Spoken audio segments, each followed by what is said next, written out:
Hi everyone, today we're going to go through organizational structure. To start off, we'll look at the typical organization chart, and then we'll look at tall and flat organization structures. Following that, we'll look at centralized and decentralized authority, departmentalization, and then lastly, line and staff, matrix, and cross-functional organization models.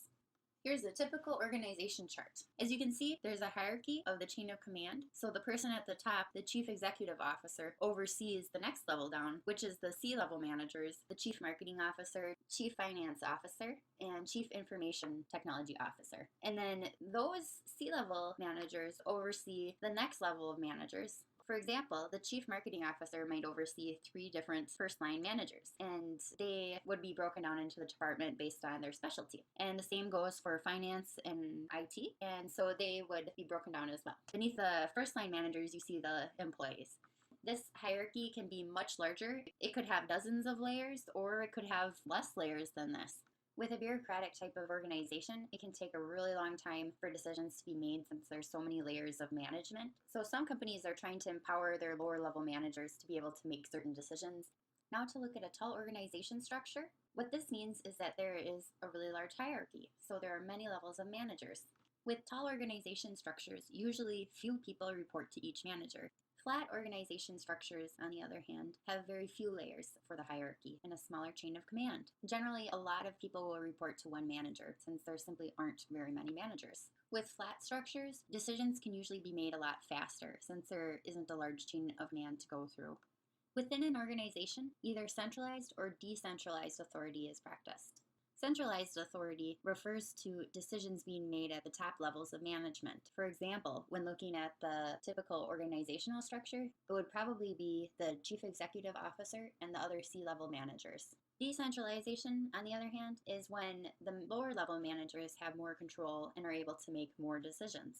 Let's say you have a clothing chain that spans across several cities. If the different cities have different styles, a manager at one city might be able to determine which products are offered at their store, whereas a manager at another store would be able to do the same, rather than the CEO or the C-level managers making all the decisions. Where a centralized authority system, corporate might have more control and be more efficient, but on the other hand, with a decentralized authority system, there may be better adaptation to the customer's wants and needs, and the employees might be more satisfied and feel more empowered. An organization is then sectioned into departments. This is called departmentalization. There are several different ways to divide an organization into these departments.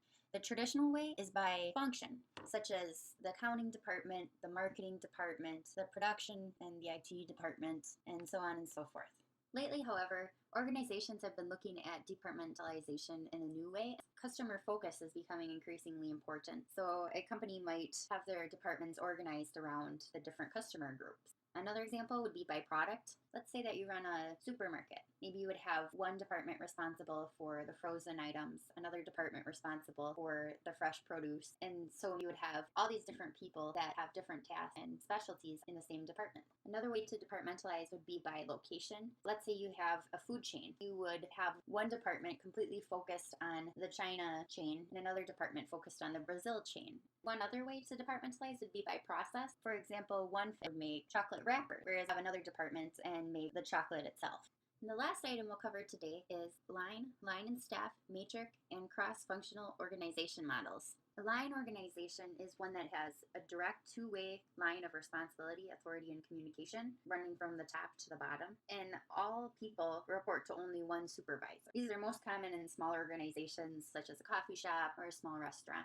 Line and staff, on the other hand, have 2 types of employees. There's the line employees, which are responsible for meeting the goals of the company, such as production workers and distribution people. And then there's also the staff personnel who work on assisting the line personnel in meeting their goals. That might include the legal department, information technology, HR, and different managers.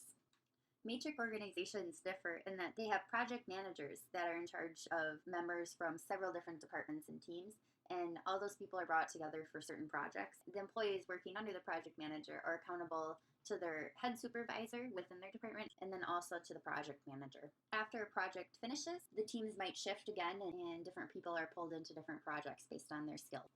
And lastly, we have the cross-functional self-managed teams. And these are similar to the matrix style organization, but instead of being in a group for a short time and then switching with every project, you stay with your group for long term. Created using Powtoon.